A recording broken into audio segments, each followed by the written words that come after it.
제44회 SSK 인권학 부사에 참석해 주신 여러분들을 환영합니다. 그리고 반갑습니다. 네, 저는 부정우고요. 사학과에서 가르치고 있고 아마 저를 모르시는 분들은 없는 것 같아요. 오랜만에 반가운 얼굴들 보니까 너무 좋네요. 네, 페리 교수님 모셨고 그리고 우리 반가운 SSK 멤버들, 제 학생들 너무 반갑고요. 근데 제가 현직에 있지 않다 보니까 학생 동원 능력에 분명한 한계가 있습니다. 이게 서서히 페북의 알라이크 숫자가 줄어들더라고요. 근데 이게 평균 60명에서 평균 15명으로 줄었어.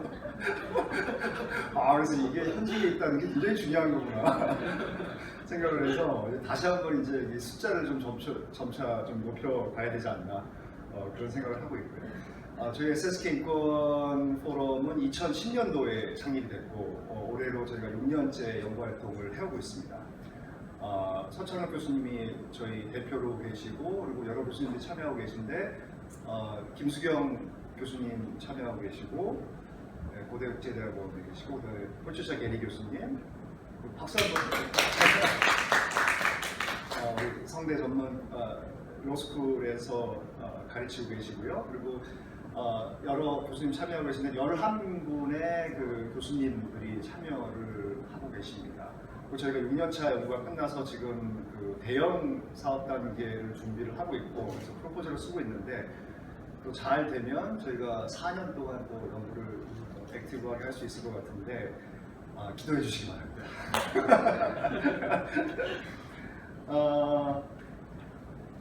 오늘 저희가 연사로 모시는 분은 이제 이영환 국장님, 그 TJWG죠. 전환적 정의 그룹의 지금은 국장이시지만 사실은 설립자이시고 CEO 아니세요? CEO?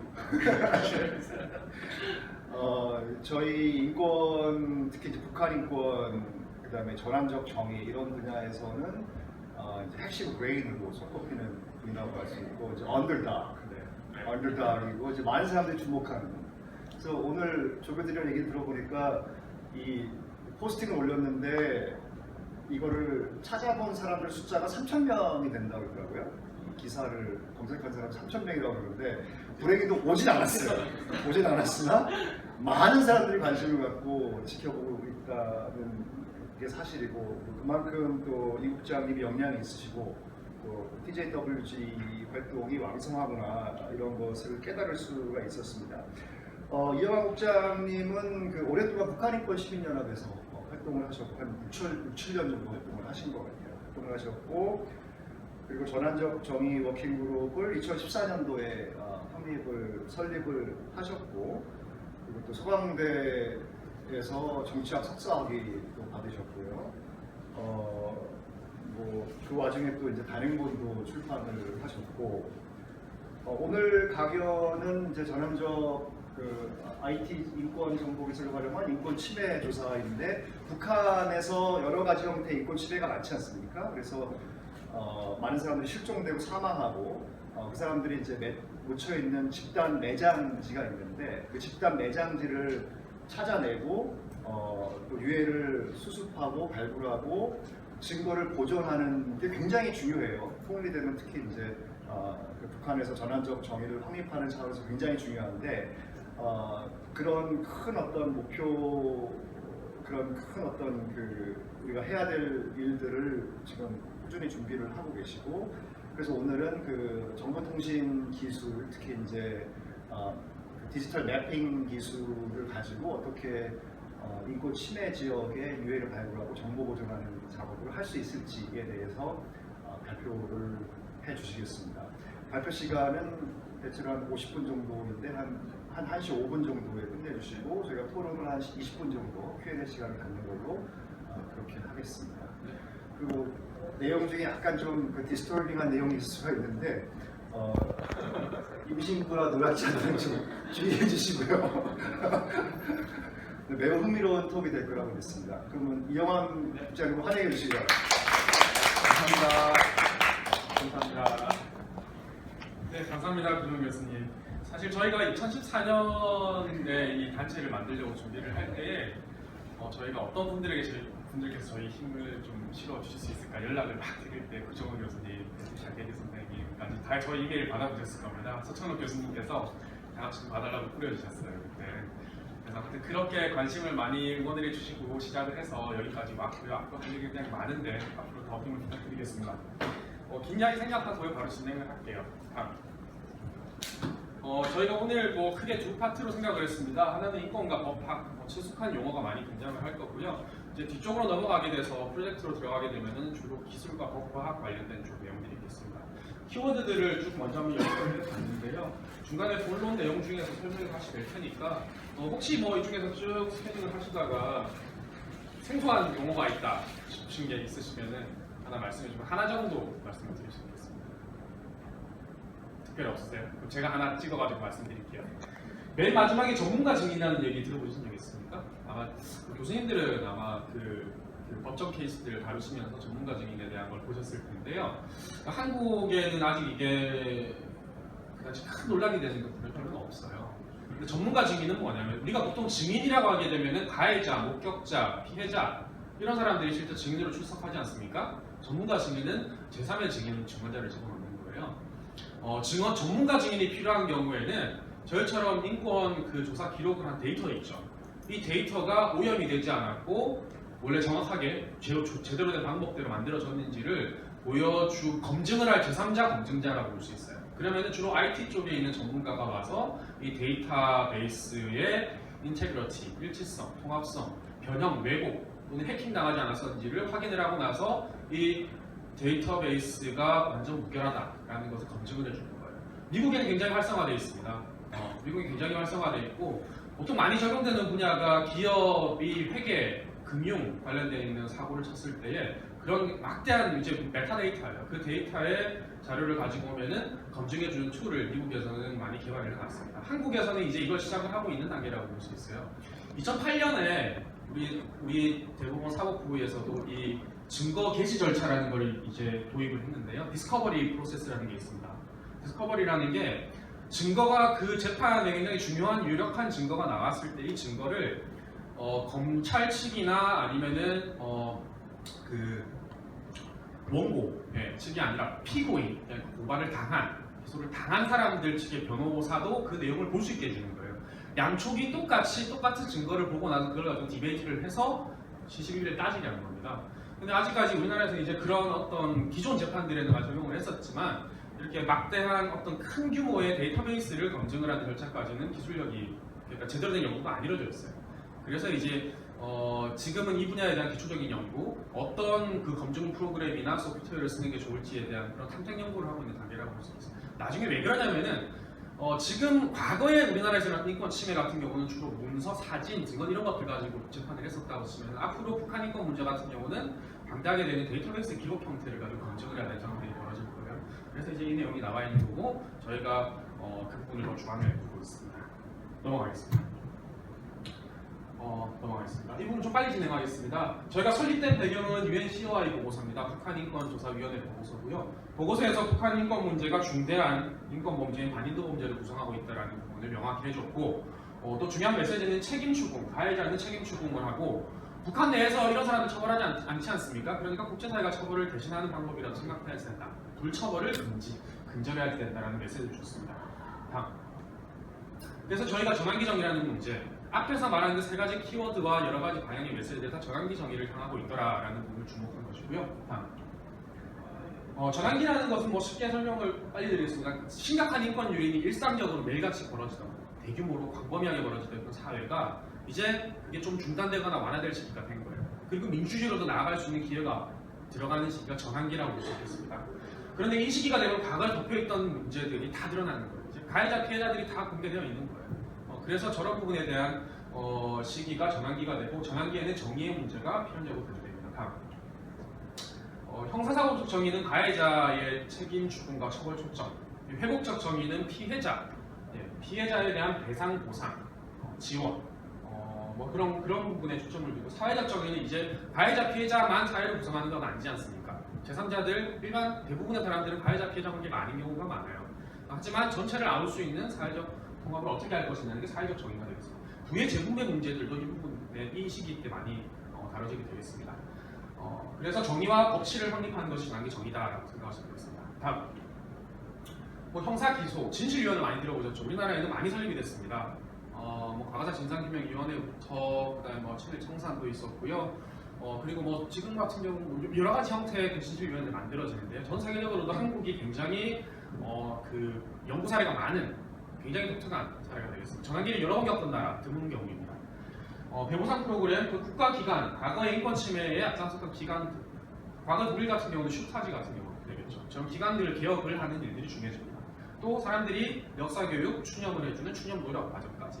보통 이 5가지가 일반적인 수단이 되겠습니다. 다음. 난제가 많습니다. 재판하는 과정 굉장히 복잡하고요. 진실규명, 증거 찾는 게 특히 힘듭니다. 화해, 말처럼 쉽지만 종교적인 분들은 화해 쉽다고 하시겠지만 화해 정말 어렵습니다. 그리고 회복, 우리 피해자 가족들, 유가족들이 실제로 많이 소외가 되는데요. 회복하는 과정도 쉽지 않습니다. 무엇을 기억할 것인가 선택적인 부분이 있습니다. 저런 부분에 대한 것도 사회적인 논란이 심하고요.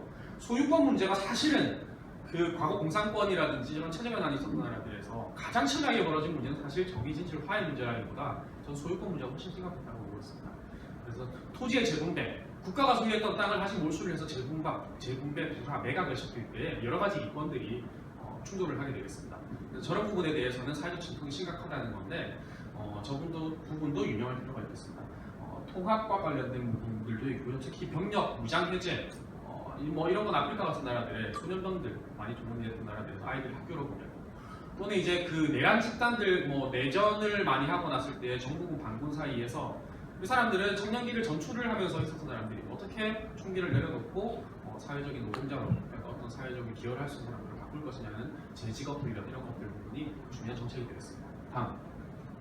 그래서 저희가 얻은 3가지 교훈은 이겁니다. 전 세계 100개국 이상이 전환기를 경험했습니다. 40개국 이상의 진실위원회 같은 메커니즘이 만들어졌습니다. 현재 유엔은 약 20개국 이상의 프로젝트를 진행을 하고 있습니다. 현지에 있는 그 정부기관들하고 NGO들과 같이 공동협력 프로그램을 진행을 하면서 인식 증진 교육부터 교육 프로그램, 그리고 조사, 그리고 재판 과정까지 지원을 해주는 일들을 진행하고 있습니다. 아마 이제 멀리 지나고 나면은 북한의 경우 전환기가 오게 되면 또 유엔이 이 부분에 대한 아주 큰 오퍼레이션을 진행을 하게 될 것입니다. 그래서 저희가 얻은 결론은 이겁니다. 미뤄두면 안 된다. 미뤄두면은 그때 전환기라는 시기 굉장히 짧고 강력하게 옵니다. 준비가 안 된 나라들이 태반이었었습니다. 저희가 올해 초에 스리랑카를 다녀온 적이 있었는데요. 스리랑카에는 이제 이 전환기 정리 실현이 제대로 안 이루어져가지고 10년 넘도록 계속 제대로 진행이 안 되고 있어요. 스리랑카 내전이 있었는데 스리랑카 NGO들을 만나고 NGO들이 뭘 해야 될지 어디서부터 뭘 해야 될지 모르고 있는 거예요. 증언자, 피해자들은 도처에 널려 있는데 어떻게 인권 침해를 기록을 해야 되는지 모르고 있는 거예요. 저희를 붙잡고 데려 물어봐요. 우리가 인권 휴먼라이츠 다큐멘터리를 할 수 있게 도와달라. 그래서 저희가 저희보다 더 일을 잘하는 단체들이 엮어주고 있어요. 그런 것처럼 준비가 안 돼 있으면 때가 왔을 때 기회를 놓치기가 십상입니다. 기회를 놓치면 어떻게 될까요? 정치인들, 유력 정치인들이 마음대로 휘저어버립니다. 사면권을 막 준다라든지 뭐 그런 조치가 취해지게 되면은 기회가 왔을 때 다 놓쳐버리는 것입니다. 그래서 미리 준비하자는 생각을 했고요. 진실규명이 굉장히 중요합니다. 진실규명이 안 되면 악순환이 계속 되풀이됩니다. 대를 이어서 계속. 그리고 피해 당사자의 참여가 안 된 나라들이 굉장히 많습니다. 피해자 당사자의 의견이 굉장히 중요하다. 다음. 그래서 저희가 피해자 중심, 상향식 접근, 특히 중요하게 뽑은 것은 기술 기반 프로젝트를 진행하자. 왜냐하면은 이 전환기 정의라는 건 굉장히 정치적인 프로세스입니다. 사회적인 논란, 합의, 어떤 여론이 일게 되면은 나중에 그 여론이 반대여론 생기기도 합니다.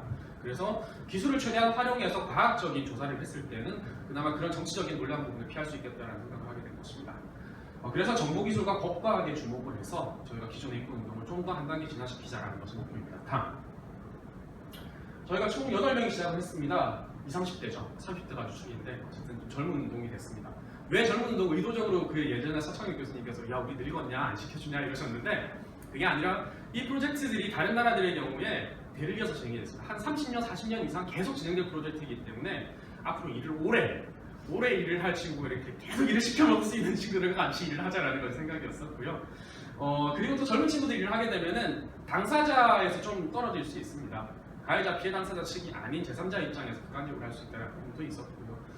그래서 뭐 저는 한국, 그다음에 이스카 친구는 캐나다, 미국, 영국, 북한에서 온 친구가 끝에 저기 이 인터뷰를 담당하고 있습니다. 그래서 이 5명이 먼저 스텝을 구성을 했고요. 가운데 이렇게 쳐놓은 친구가 저희 IT 보안 기술 측에 전면적으로 담당을 하는 한국 NGO들 중에 이 IT 보안 담당자가 한 명, 그 상주인력으로 있는 단체 아마 저희가 유일하다고 생각을 해도 되겠습니다. 외국에서 온 사람들이 깜짝 놀래요. 한국 NGO 중에 보안 담당자가 근무를 하고 있는 것은 처음 보았다. 이렇게 말합니다. 다음. 그리고 해외 컨설턴트들이 몇 명 국내외에 있는데요. 여기 또 있는 친구는 과거에 그 구글에서 일하던 친구입니다. 지금 하버드 벨퍼 센터에서 근무를 하고 있고요. 이 친구가 저희와 그 미국 내에 있는 IT 전문가 그룹들 구글 측과 연결을 해서 브리지 역할을 해주고 있습니다.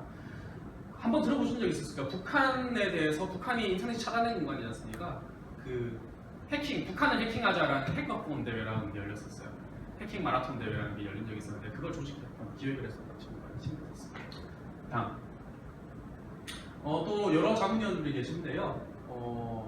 알아보시는 분이 계실 겁니다. 또 SSK의 멤버 교수님들께서 많이 어쨌든 매장을 찾는 일을 좀 하고 싶습니다. 그랬더니 그게 할 일이라는 얘기였었어요. 재판관들이나 사법부에서 하지 못하는 일이 정부분이라는 얘기를 하시는 거였어요. 경례를 굉장히 받았습니다. 돌아왔고요. 돌아와서 결혼을 했습니다. 이 일을 할 수 있으니까 제 아내가 하라는 거예요. 해보라는 거예요. 왜 없이. 그래서 2014년 2월에 COI 보고서가 마침내 나왔고요. 드디어 기회가 왔습니다. COI 보고서가 이 일을 할 수 있게 명분을 만들어줬어요. 시작을 했습니다. 그래서 2014년 2월부터 다른 나라들 기존의 디지털 매핑 기술을 활용한 인권 프로젝트들을 조사하기 시작을 했었습니다. 두 가지 가장 중요한 의미를 줄 수 있는 걸 찾아냈습니다. 그래서 그거를 이제 뒤에 설명을 드릴 거고요. 처음 이 프로젝트에 제가 처음에 가졌던 생각은 좀 이름은 짧게 아까 너무 길다고 했었죠. 이름 짧게 2단어로 쓰자.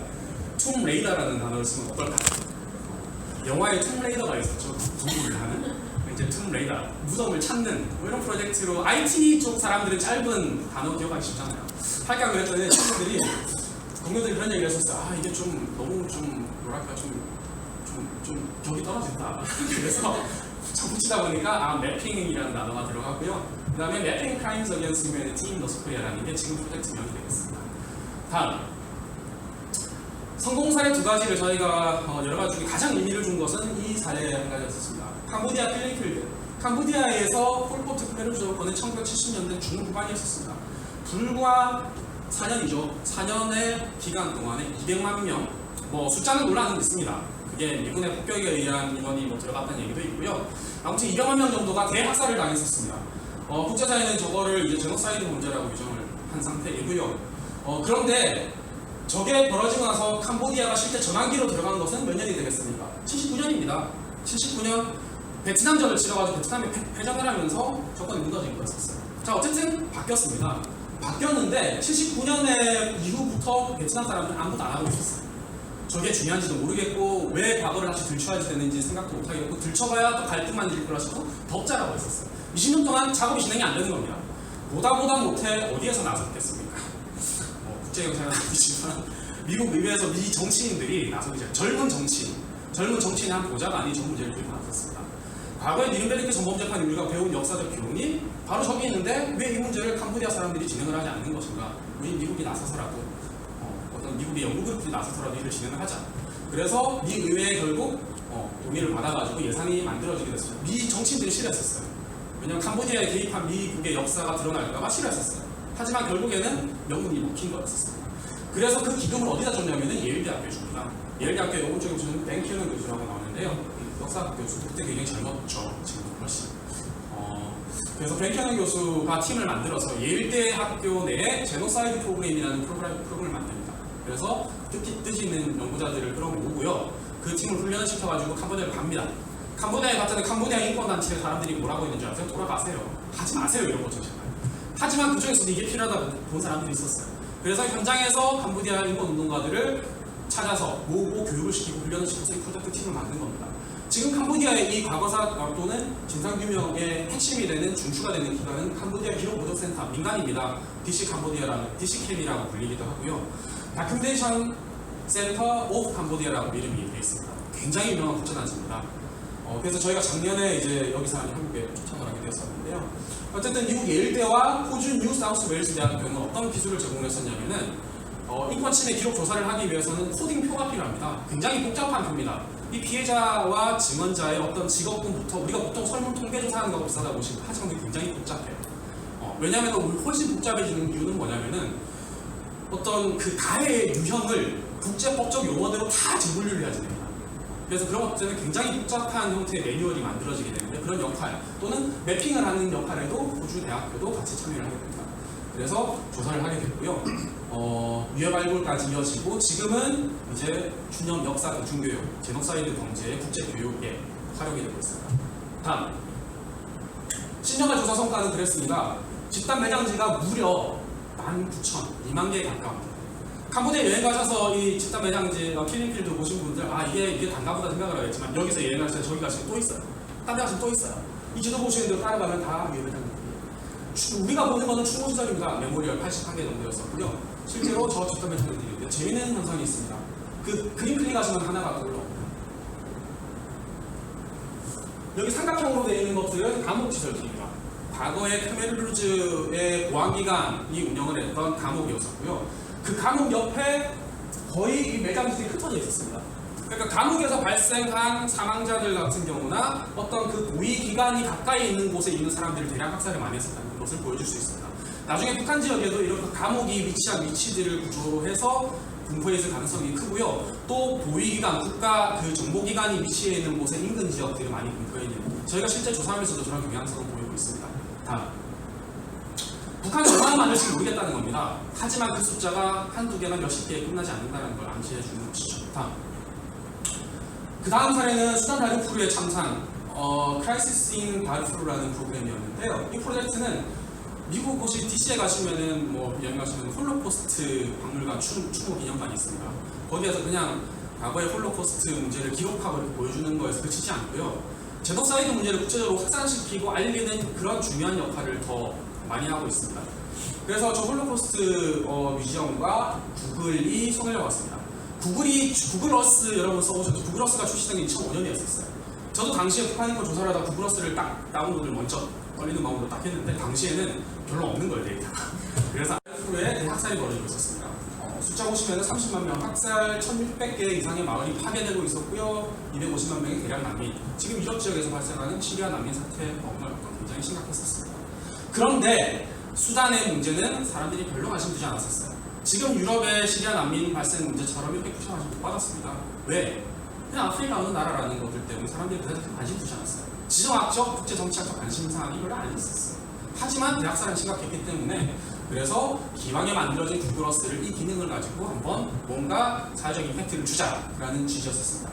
그 당시에 유엔에서 지금 북한의 상황과 비슷할 수도 있습니다. 유엔 안보리는 제노사이드 문제로 규정을 했습니다. 북한은 반인동 문제로 규정을 했죠. 2005년에 유엔 안보리는 주범을 형사재판소에 기소결의 하기로 했습니다.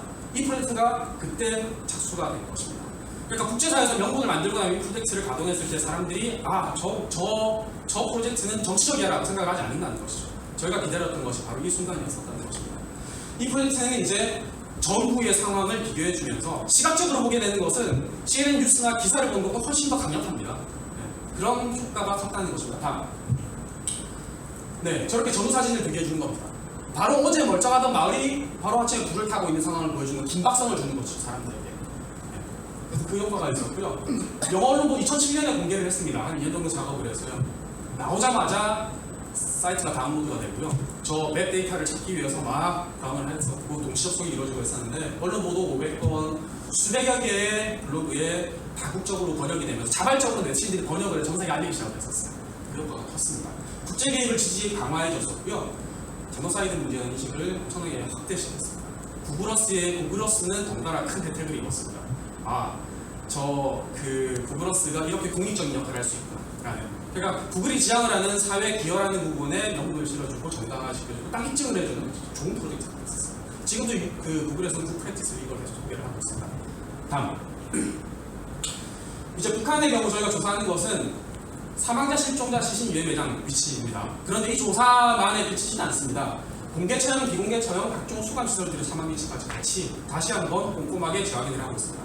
큰 수용소 찾는 게 아닙니다. 큰 수용소는 이미 알려졌고요. 작은 수갑시설들, 동네 단위에 있는 감옥시설들까지 다 조사를 하는 것입니다. 그리고 도시군 구역들 각급에 있는 국가정보기관, 고위기관, 주민통제기관들에 있는 위치들, 사무소들 위치까지 샅샅이 찾고 있습니다. 왜 그럴까요? 나중에 저 위치에 가장 많은 문서 증거들이 존재할 수 있기 때문입니다. 사람들의 행정문서, 주민문서 또는 저 가해자 쪽에 속했던 사람들의 직급 체계부터 금융 기록들까지 대부분 다 문서로 정리가 되어 있습니다. 북한 같은 경우는 과거에 독일 동독처럼 꼼꼼하게 정리 안 했을 것이야? 그렇게 생각하지 않습니다. 왜? 문서가 없고 근거가 없고 남아있는 기록이 없게 되면 사실 그 나라가 행정력이 작동을 하지 않기 때문에 어떤 형태로든 북한 내에도 다큐멘터들이 남아있다는 것입니다. 법정에서 가장 많이 주요하게 활용을 하는 기본 문서는 그 나라에서 그 정권이 생산하는 문서들이 가장 큰 기본 데이터가 되고 그걸 보강해주고 빈틈을 메워주는 것이 인기들이 조사한 것이기 때문에 위치를 알아야 이제 저희가 그 지역을 정보를 알 수 있습니다. 정보를 우리가 꼭 해야지 될까요? 아닙니다. 북한에 있는 주민들을 신속하게 조식하는 게 메시지가 됩니다. 과거 동독에 있는 슈타지 문서들이 동성 장벽이 무너지고 통일이 됐을 때 슈타지 요원들이 불안감을 느꼈어요. 그 사람들이 제일 먼저 한 액션이 뭐였냐면은 문서 기록들을 불태우고 없애는 겁니다. 한 20% 정도 파기가 됐을 때 동독 주민들, 동독의 잠재적인 인권운동가 그룹들이 신속하게 규합을 해요. 그리고 슈타지 사무소를 먼저 점거를 합니다. 나머지 80%가 불타지 않고 기록이 확보돼서 전화기정 이력자에 쓰일 수 있었던 것은 그 나라 주민들이 신속한 조직이 이루어졌기 때문이었습니다. 한국에 있는 남쪽에 있는 경찰들이 통일됐을 때 북한에 들어가서 행정 장악을 하는 건 불가능합니다. 그런 거는 정부의 계획에서만 존재할 뿐이고 실제로는 액티비스트들이 많이 들어가면은 어떻게 북한 내 주민들에게 메시지를 빠르고 신속하고 명확하게 전달을 해서 지금 처해야 될, 지금 해야 될 행동은 이겁니다라고 전할까. 그 부분이 저희 프로젝트의 또 다른 한 부분이기도 합니다. 다음. 위성사진 몇 개로 돌아왔습니다. 북한의 위성사진을 한번 구글 다시 쭉 보겠습니다. 북한에도 묘지들이 굉장히 많아요. 무덤은 수차게 많습니다. 인구 2,300만이면 그동안 사망자들의 무덤 얼마나 많겠습니까? 우리가 찾는 무덤과 아닌 무덤을 구분을 하는 게 먼저겠죠. 우리가 찾지 않는 무덤은 이겁니다. 공동묘지. 심양난 대아사를 했을 때 1920년대 죽은 구간 때 300만 명이 죽었다고 그 사람들의 무덤은 저렇게 무덤 위에서 보입니다. 북한 지역 보게 되면 산 위에 점점점점점점 전부 무덤이에요. 지금도 돌아가시는 분들은 일반 주민들 그냥 자연사를 했을 때는 저렇게 묻히고 있습니다. 옆에는 과거 왕릉이나 유적지이기도 하고요. 또는 북한의 혁명열사릉이라고 해서 북한의 그 부위층 엘리트들의 무덤을 저렇게 크게 잘 보이게 놨습니다. 우리가 찾는 무덤은 은폐냉면 장소입니다. 위성사진으로 새가 날아가는 시각에서 안 보이는 거죠. 우리 사람들의 일반적으로 시각 불가능합니다. 위에서. 그래서 위성사진만으로는 안 된다. 앞에 했던 두 개의 프로젝트와 이 프로젝트 가장 결정적인 차이점은 이겁니다. 앞에 했던 두 개의 프로젝트, 캄보디아 프로젝트는 다큐멘트가 많았었어요. 현지 주민들 인터뷰를 해서 바로바로 위치를 찾을 수 있었어요. 저희는 없습니다. 수단 다르크로 위성사진만 가지고 작업을 할 수 있었습니다. 저희 위성사진만 가지고 일을 못해요. 자, 그러면은 다른 방법과 수단을 결합을 시켜야 된다는 얘기였었죠. 다음. 이렇게 생각하시면 돼요. 가해자, 피해자, 목격자. 이 사진 안에 이 그림 안에 북한에서 온 친구가 그래서 저한테 준 건데요. 저희가 쓸 수 있게 라이선스를 얻었습니다. 그래서 이 그림 하나 안에 가해자, 목격자, 피해자 다 있죠. 자, 끌고 가는 두 사람, 끌려가는 사람 피해자였죠. 목격한 아이가 있습니다. 실제로 얼마 전에 그 권오건 재판관이 인터뷰를 했던 내용을 보게 되니까 그 9.65 전범재판소의 카라치시 재판이 수십 년이 걸렸어요. 30년 걸렸나? 20년이 넘게 걸렸고 40년형을 저희가 줬는데 결정적인 증언이 나온 거는 그 당시에 유일하게 그 어떤 그 수류탄을 던져서 한 창고에 사람 100명을 몰살시켰을 때 살아남은 아이가 하나 있었어요. 그 아이가 결정적 증언을 제공해서 증거 확보를 하게 된 사례가 있었습니다. 저희가 이 그림 보고 일을 하고 있는데 그 사례를 보고 나니까 정말 이렇게 수 있겠구나라는 생각을 했어요. 지금 북한에 있는 잠재적인 어린아이들 나중에 법정에 서게 될 일들이 끔찍하긴 하지만 벌어집니다. 그래서 저희는 이 가해자, 피해자, 목격자 결국 사람입니다. 위성사진이 보고 있는 기계적인 정보와 사람이 하는 구조 진술 결합을 시켰을 때 어떤 현상이 벌어질까? 다음. 인덱스 인터뷰를 진행을 합니다. 탈북민들이 과거보다 지금 훨씬 많아졌어요. 3만 명이 넘고요. 북한의 모든 지역에서 거의 다 나왔습니다. 북한의 모든 지역에는 마을 단위까지 조사를 다 할 수 있는 상황이 됐다는 것입니다. 두 번째는 아까 그 위성사진 이미지인데요. 축적이 되어 있는 위성사진입니다. 2005년에는 제가 구글 사진을 구글 어스를 이용하는 게 좀 꺼려했죠. 왜냐하면 모아있는 데이터가 많지 않았었어요. 북한 지도를 그 당시 봤을 때는 구멍이 많았었어요. 비어있는 지도도 위치들이. 그랬는데 지금은 거의 북한 내에 그 위성사진 정보들이 다 있어요. 그리고 좋은 거는 한두 해가 아닙니다. 10년치의 데이터가 기록이 되어 있어요. 저희가 인터뷰를 하다가 어떤 탈북민은 10년 전 탈북하신 분이 있죠. 5년 전 최근에 나오신 분이 있어요. 자, 그분이 지금 작년의 사진을 보여주게 되면 10년 전에 오신 분이 그 위치를 찾을 수 있을까 못 찾습니다. 10년 전 사진을 보여줘야지 찾을 수 있어요. 구글어스 내는 그런 데이터들이 축적되어 있기 때문에 그 사람이 탈북했을 때 가장 근사한 시점에 있는 위성 사진을 봐야지만 위치를 정확하게 식별할 수 있는 가능성이 높아진다는 겁니다. 그래서 좋았고요. 또 레퍼런스 맵, 북한에서 생산하는 지역 단위의 인문지리 백과 맵들이 또 있어요. 또 한국과 북한 간의 과거에 남북 관계가 좋을 때 만들었던 인문지리 그 엔사이클피디아 이런 게 있어요. 그러니까 그 백과 사전들에 있는 자료들까지 같이 활용을 했을 때는 보완적인 정보가 된다는 거죠. 서플먼트 리소스들은 뭐냐면은 저희가 뭐 지금도 이런 컨택을 더 만들어야 되고 앞으로 더 많이 만들어야지만 북한을 반북하는 사람들, 외관일 수도 있고요, 저널리스트일 수도 있고요, 북한을 이해하는 사람일 수도 있고, 저희가 원하는 특정 위치에 가서 그냥 한 바퀴 카메라 주민만 해달라라는 부탁을 할 수 있다는 거예요. 네. 왜? 북한 주민들도 안 찍고요. 그냥 산만 한 바퀴를 딱 찍어 왔을 때 저희가 원하는 장소를 찾을 수가 있어요. 하지만 한 가지 고민은 그거예요. 저희가 부탁하는 사람에게 이게 어떤 위치라는 거에 대한 안심을 주어서는 안 된다는 것이죠. 네. 다음. 저희가 그래서 찾는 것은 GPS 좌표를 추출하는 거죠. GPS 미도 경도 좌표고요. 다음.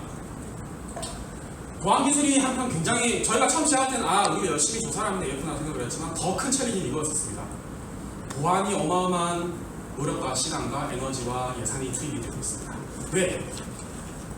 기존에 있었던 이런 인권 매핑 프로젝트들은 다 그 정권이 이미 사라진 이후에 작업을 했었어요. 그렇게 보안을 누가 해킹을 하거나 파손을 하거나 위협을 하거나 할 위협 가능성이 적었었습니다. 하지만 저희는 현존하는 정권의 인권 침해 상태를 기록을 하고 있기 때문에 북한에서 오는 해킹, 중국에서 들어오는 해킹, 누구에게 의뢰를 한 해킹 형태들이 온갖 형태의 해킹이 존재할 수 있기 때문에 그 부분에 대한 우려 때문에 보안 기술을 고도로 발전시키고 있습니다. 그래서 작년에 저희가 프로젝트를 착수하고 1년 동안 언론에 거의 안 알리고 진행을 했던 이유는 이 보안 기술 측면이 상당히 강화되기 전까지는 저희가 이 프로젝트를 알려서는 안 된다라는 판단을 했던 거고요. 비공개로 진행을 계속하고 있었습니다. 이제는 좀 자신감이 생겼다는 겁니다.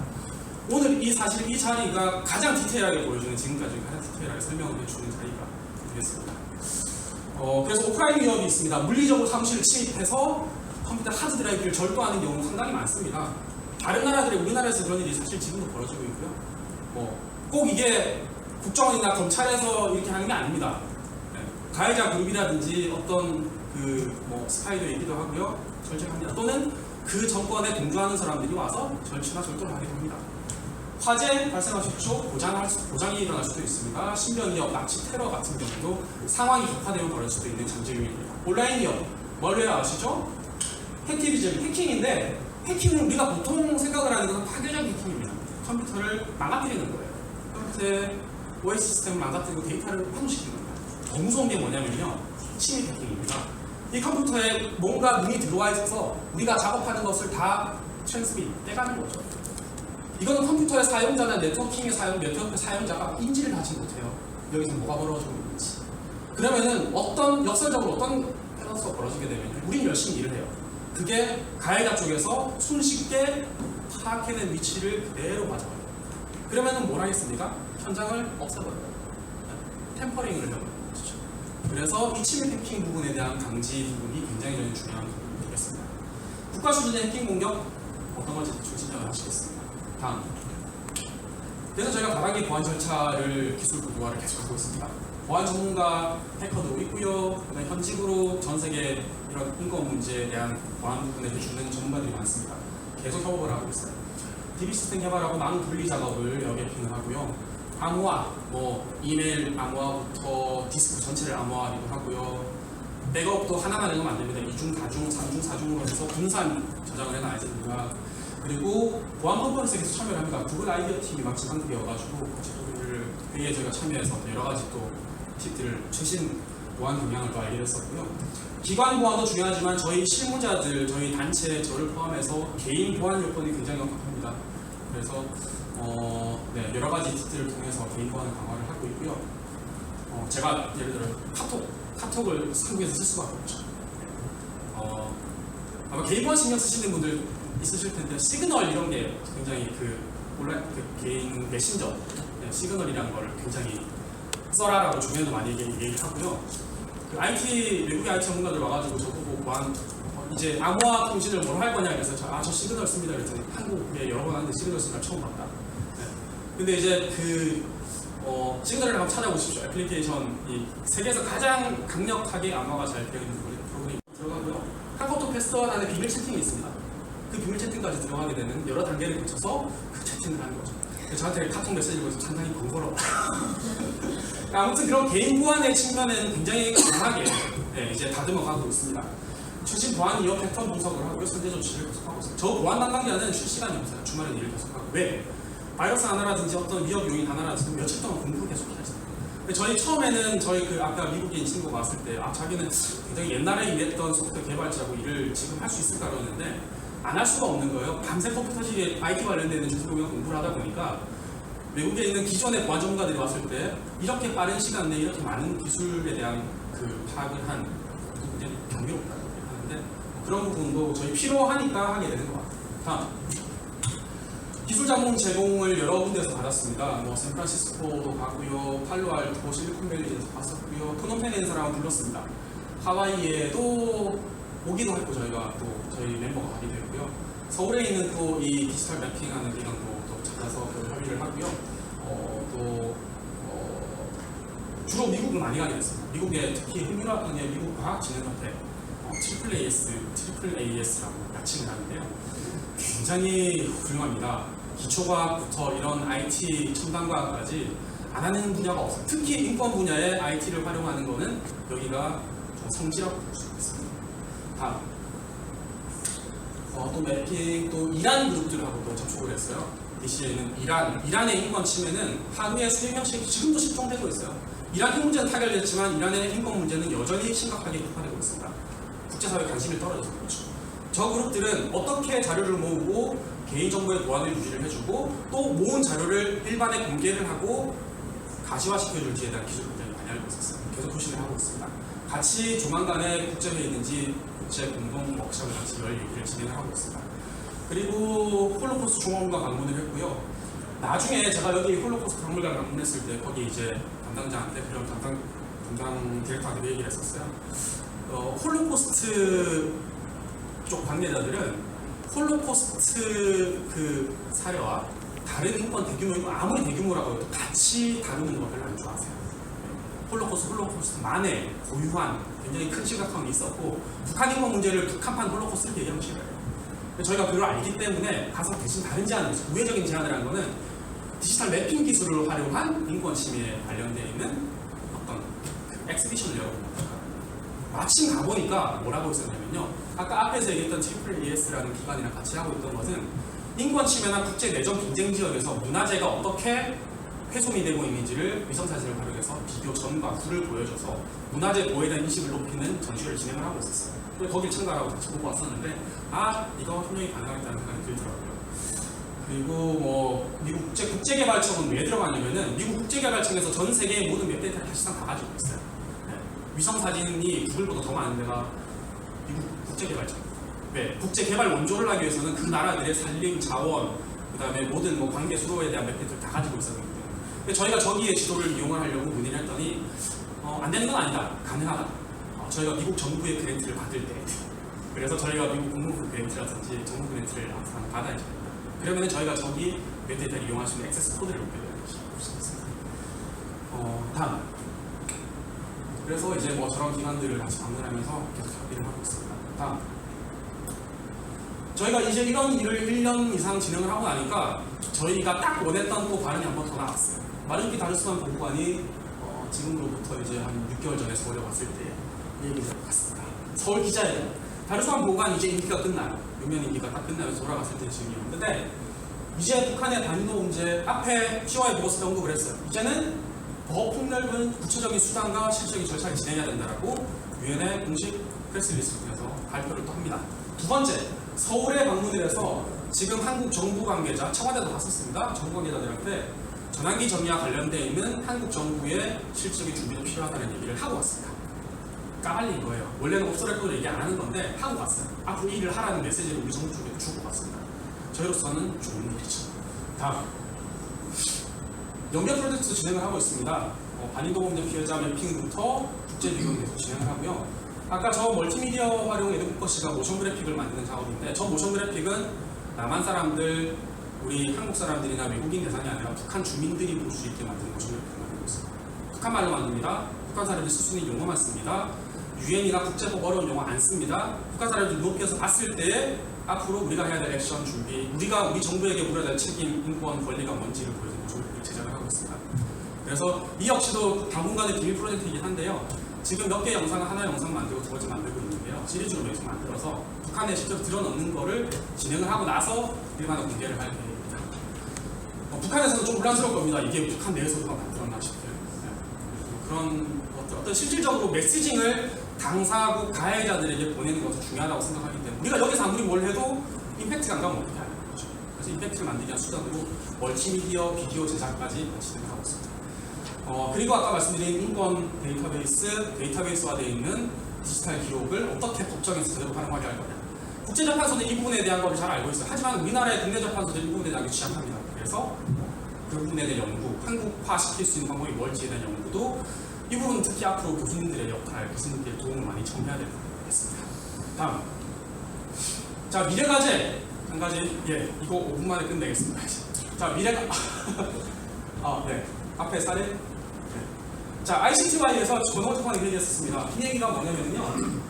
재판에 엄청난 예산이 들어가고 있는데 증거 확보가 안 돼가지고 재판이 계속 늘어지는 거예요. 유엔 예산의 10분의 1을 국제재판소 두 군데 다 쏟아부고 있었어요. 유엔에 엄청난 예산이 투입되고 있는 겁니다. 자, 증거 확보가 안 돼서 늘어지는 거예요. 자, 그래서 이 증거인데 위성사진을 활용해서 땅 위치를 찾았습니다. 치통 위치를 찾았어요. 그런데 그걸 귀신같이 가해자 측 세르비아인들이 알아가지고 그 지역을 없애버리고 다 파간 겁니다. 그것도 다 찾느라고 애를 먹었어요. 수백 킬로미터 떨어진 데서 다시 그걸 찾아가지고 재판에 결국 증거로 재판을 할 수 있었습니다. 자, 이게 보여주는 챌린지들이 많아요. 다. 증거 기반 조사, 증거를 토대로 한 조사가 갖고 있는 기본적인 한계가 있습니다. 저희는 한계를 인정하고 시작을 합니다. 현장이 훼손될 수 있습니다. 다양한 이유로. 자연적으로 바뀔 수가 있습니다. 나무가 자라거나 불이 덮이거나 해서 바뀔 수도 있습니다. 증언자가 기억이 소실될 수 있습니다. 주변 공간이 변화가 됩니다. GPS 잡고도 오차가 있습니다. 왜? GPS나 위성이 궤도를 계속 돌죠. 그러면은 측정 오차가 발생을 해요. 이 오차는 몇백 미터에서 몇 킬로미터까지 발생하는 경우도 있습니다. 캄보디아에서는 이 GPS를 가지고 기계를 가지고 현장을 합사를 갔다가 결국에는 몇 날 고생한 데가 바로 산만큼을 넘어선 지역이었던 경우도 있었습니다. 자, 이런 실패의 가능성이 굉장히 많아요. 예산은 들고 탐사력은 체력이 떨어지고 재판이 지연되면 사회적 관심은 떨어지고 그냥 집어쳐라 얘기가 나오는 거죠. 마음이 급해지면 안 됩니다. 그래서 이런 실패 오류를 줄일 수 있는 기술이 나오게 되겠습니다. 저희가 지켜보는 부분이 이건데요. 영상 하나 준비하는데 생략하겠습니다. 이 구글카 영상 보신 적 있어요? 여기 윗부분 헤드 부분이 특이한 게 있습니다. 한국의 자동차에서들도 다 개발을 하고 있는 차하고 비교해 보면 다른 데는 이거 없어요. 이게 계속 돌아가요. 엔진을 딱 켜자마자 계속 돌아가요. 저게 뭐냐면은 다음 이 라이다라는 보시죠. 구글카에서는 이 기술을 착하게 진행하고 있어요. 국가의 장비이기도 하고 아직 상용화 단계 전이라고 진행하고 있는데요. 자율주행 차량 보셨죠? 무인 차량이라고 하시면 사람 타고 자율주행을 하는 거예요. 자, 자율주행 차량은 센서, 감지하는 감지기기들이 다 4가지 정도가 지금 5가지 정도 들어가요. 차량용 카메라 운신 달려있죠? 전방감 탐지, GPS 시스템 쓰는데도 GPS 시스템 이제 위치, 위성 정보를 받아서 위치를 확인해야 되죠? 레이더 센서들 같은 경우는 막혀 있습니다. 그리고 라이더 센서가 위에 있고요. 초음파 센서 같은 경우는 야간에 물체를 식별하기 위해서 씁니다. 센서의 과학이라고 보시면 되겠습니다. 근데 여기에서 주목하는 것이 라이더 센서. 다음. 보시겠죠? 아까 뱅글뱅글 돌아가면서 레이저 빔을 수백만 개의 레이저 빔을 발사해요. 자, 상공에서 썼을 때는 비행체, 드론 생각하셔도 되겠습니다. 저희는 나중에 드론을 쓸 가능성이 큰 거예요. 저가이고 비용대비 효율성이 크기 때문에 드론을 수백 개를 띄워서 수백 개의 위치 동시에 탐지하는 걸 생각을 하고 있는 거예요. 자, 그리고 지금 같은 경우는 헬리콥터에 많이 달고 탐지를 했었어요. 자, 이게 지상으로 빔을 쏘게 되면은 반향을 하겠죠. 반향에서 돌아오는 정보들이 좌표로 기록이 되겠습니다. 그래서 포인트, 점으로 되어 있는 점이 구름처럼 이루게 되는 포인트 클라우드를 형성하게 돼요. 3D지로 이렇게 만들 수 있겠어요. 고과학 분야의 혁신을 가져온 기술이 그러니까 처음에 자동차에 쓰기 위해서 만든 기술이 아니었어요. 고과학 분야에 쓰였었어요. 자, 고과학 분야에 어떻게 쓰였냐면은 고대 밀집 경작지, 지금 눈에 안 보이죠? 가끔씩 그 세 개의 분가 사이에 가지고 이런 위치들 나오죠. 큰 거, 사람이 만들지 못한 거, 상공에서만 보여요. 그런 것들이 이런 위치판에서 쐈을 때 나오게 되는 것들을 통해서 샀습니다. 인간이 만든 구조물하고요, 자연이 만든 구조물하고 큰 차이는 인간이 만든 구조물은 각이 있어요. 그래서 큰 위치를 항상 주는 거죠. 고관에서 쓰이는 것이 지리학, 지질학, 대기물리학, 지금은 재난 감시, 환경 변화 다 적용을 하고 있습니다. 다음. 자, 이 아이디어를 착안해서 지금 진행하고 있는 분이 이분입니다. 테네시대 법인류학 조교수인데요. 뭐 다른 연락은 생략을 하고요. 그 사람이 이런 거를 진행을 하게 된 계기는 두 번의 계기였어요. 한 번은 9/11 9.11 테러가 벌어졌을 때에 현장에 급파됐었습니다. 뉴욕 지역에는 동시간이었었는데요. 시차 취소를 차려라 미션이었습니다. 가자마자 두 번째 충돌이 이루어져서 깔려 죽을 뻔했어요. 살아났습니다. 이틀 뒤에 현장으로 복귀해요.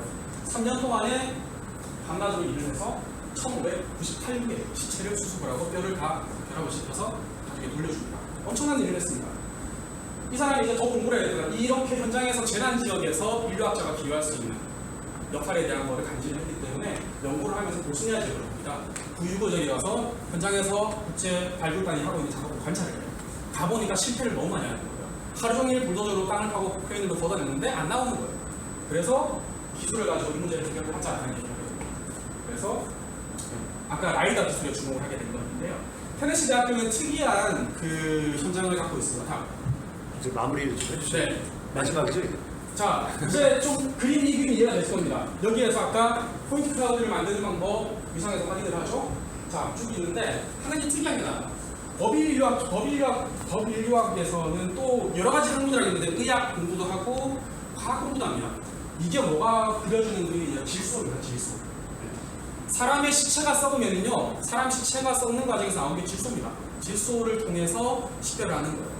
자, 질소는 사람에게만 꼭 필요한 물건 그 성분이 아니고요.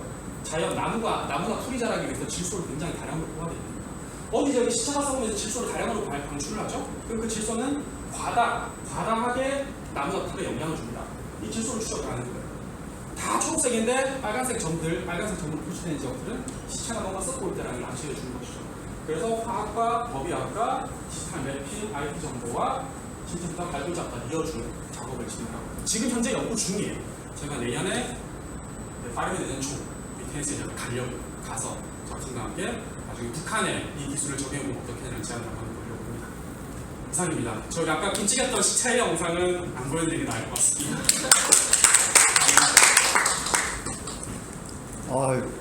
저희가 6년 동안 44회 인권 워크숍을 했는데 제가 아마 빠진 게 뭐 한두 번 빠졌을까? 제가 연구년 가 있는 동안에 근데 그거를 제외하고 제가 본 모든 그 워크숍 중에서 가장 감동적인 톡이 아니었을까 그런 생각이 들 정도로 너무너무 인사이트하고 감동과 이 인사이트를 주는 강연이었습니다. 그래서 너무 감사하다는 말씀을 드리고요. 저희가 15분 정도 시간이 있는데 아마 질문들이 많이 있으실 것 같아요. 저도 굉장히 질문이 많은데 다 답을 하시고 질문을 하실 수는 없겠지만 그래도 시간이 있기 때문에 여러분들이 질문을 해주시면 좋겠습니다. You're using a lot of sources, and one of it is in-depth interviewing. So my question is, are you starting entirely fresh with interviews? If so, what's the quantity, the number? Because we have so many other institutions, government institutions, NGOs that have all this data, all this other evidence. So my question is, are you looking at cooperating with them on getting any evidence? How are you going to deal with existing evidence versus your own NGO's evidence? Thank you. Yeah, that's one of the key questions we usually receive from experts. 먼저 통역하고 말씀드리고 통역하고 잘 관리하는데요. 저희가 기존에 이제 조사하는 여러 그룹들이 있습니다. 기존에 모아 있는 데이터들이 솔직히 있죠. 그 데이터를 가지고 시작을 하느냐, 협력을 해서 시작하느냐, 아니면 처음부터 시작하느냐 라는 질문이고요. Yes, we start from scratch. 한국말을 다 알아들으세요. 아, 그래요? 네. 걱정 안 하셔도 돼요. 네, 알겠습니다. 저희 처음 시작하는 보시면 되겠어요. 왜? 위치를 찾는 조사는 지금까지 없었어요. 네. 데이터베이스, 데이터베이스 센터도 있고 여러 조사 기관들이 있는데 기존의 전통적인 조사 방식은 사건 중심 조사예요. 케이스 스터디라는 겁니다. 가해자 피해자 사람을 중심에 놓고 관련된 사건의 디스크립션을 찾는 거고요. 저희는 위치에 대한 디스크립션을 찾는 겁니다. 포인트 중심으로 해서 그 위치의 주변 경관들이 어떻게 생겼는지 디스크립션을 모으는 거예요. 데이터베이스 성질 자체가 틀립니다. 섞을 수가 없는 데이터예요. 그래서 다시 시작을 했습니다. 말씀드리겠습니다. 그런데 나중에 재판소에서는 달릴 수 있어요. 재판소에는 로케이션 베이스드 그 데이터베이스하고요, 케이스 뭐 베이스드 또는 뭐 인스턴트 베이스드 케이스하고 다 같이 결합을 해야죠. 왜? 재판부에서는 가해자 피해자를 규명을 일단은 행위자 팩터를 찾아야 되고요, 증거가 있는 로케이션을 찾아야 됩니다. 결국 재판부에서 두 개의 데이터를 같이 혼합을 해서 쓸 수가 없는 것이죠. 기존에 탈북자 인터뷰했을 때 네. 그분들한테 뭐 그 사람들이 이렇게 목격을 했었던 네. 뭐 총살이라던가 공개 처형 이런 거에 대한 질문이 좀 있었을 것 같고, 네. 그럼 그게 공개 처형이 일어났었던 뭐 장소라던가 그런 봤던 그 상황에 대한 정보가 어딘가에 있긴 할 것 같거든요. 그런 건 또 네. 오버랩이 될 것 같은데. 그렇죠. 그래서 네. 저희가 알아볼 수 있는 건 알아봤죠. 국정원에 사람을 안 보내봤습니다. 탈북민들이 나와가지고 국정원 대로 조사했느냐 물어봤더니 아무도 없었어요. 국정원에서는 이 조사가 필요하다는 거나 어떻게 해야 될지에 대한 것도 모르고 있었거든요. 국정원에서 모으고 있는 위치는 그런 거예요. 군사시설 위치죠. 군사 관련된 위치 정보들을 찾을 수 있겠지만 이렇게 매장이 되어 있는 위치는 국정원 다니는 사람들 아니에요. 통일부나 뭐 정부기관에서 모으는 인권 관련된 조사들도 나중에 매장에 관련돼 있는 생각을 한 사람들은 없었던 거죠. 그래서 저희가 정말 빈 공백을 메꾸는 조사가 되겠구나 해서 모임을 찾게 됐습니다. 네, 다른 질문.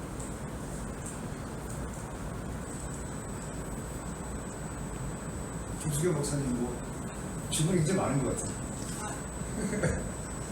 너무 뻔한 질문일 수도 있는데 지금 수업을 교대에서 국제대학원에서 가르치는 분이 마이크. 물론 그 네. 발표 정말 너무나 방대한 자료와 그것을 그냥 담론 위주의 얘기가 아닌 되게 구체적인 자료를 가지고 말씀을 되게 인상 깊었고요. 북한 인권에 대해서 한 주 동안 토론하고 했는데 사실 굉장히 답답한 게 할 수 있는 게 없다는 생각을 많이 했거든요. 그러니까 그 학생들하고 토론하면서도 학생들도 외부적으로 뭔가 그들을 변화시키려는 노력은 오히려 그들의 인권 상황을 악화시킬 뿐이고, 내부적으로 뭔가 촉발시킬 수 있도록 우리가 도와줄 수 있을 뿐, 우리가 사실 국제적인 어떤 개입을 통해서 더 상황을 안 좋게 만들 뿐이다, 메시아하게 만들 뿐이다라는 의견이 굉장히 지배적이었어요, 학생들의 의견이. 근데 이런 식의 어떤 우리가 너를 보고 있고 네가 하는 모든 행동을 하고 있으면 통일이 돼가지고 이럴 경우에 너 잡히면 너 죽는다, 이런 식의 오히려 얘기를 하면 더 저쪽은 이제 자극함으로써 오히려 더 이제 안 좋아질 수 있고, 그냥 간단히 얘기하면 뭐 오히려 퇴로를 마련해줘야 뭔가 자발적으로 이게 되지, 잡히면 진짜 가만 안 둬 이렇게 했을 때 오히려 더 저항한다는 거죠. 이제 근데 이제 이러한 사실 저도 학생들에게 어떻게 답이 물론 없는 문제지만 어떻게 답변을 해야 할지 잘 모르겠더라고요. 그래서 어떻게 생각하시는지 궁금해요. 그러니까 이게 말하자면 네. 아까 말씀하셨던 accountability, anxiety의 그 양날의 검을 보여주는 것 같아요. 네, 네. 한편에서는 우리가 보편적인 기준이나 어떤 다른 사례에 기반해서 이야기를 하면 이게 it should work.